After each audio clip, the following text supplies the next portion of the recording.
അവൾ തൻ്റെ അമ്മയുടെ കൂടെ കഴിയാൻ പോയതിൽ പിന്നെ അവൾ ഇല്ലെന്നതിൻ്റെ തെളിവുകൾ സാന്നിധ്യമറിയിച്ചുകൊണ്ടിരുന്നു.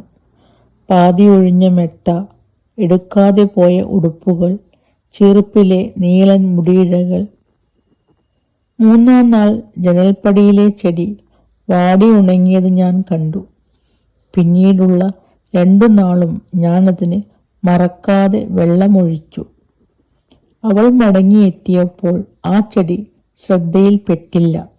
വാടിക്കരിഞ്ഞിരുന്നെങ്കിൽ എൻ്റെ അശ്രദ്ധയ്ക്കുദാഹരണമായി അത് കണ്ണിൽ പെടുമായിരുന്നു.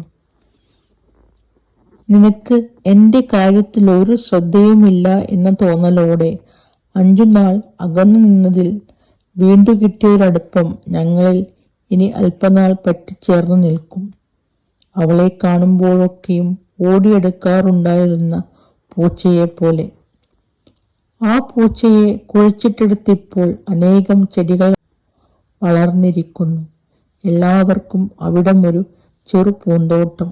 അവൾക്കോ ഇല്ലാത്തൊരു പൂച്ചയുടെ സാന്നിധ്യം.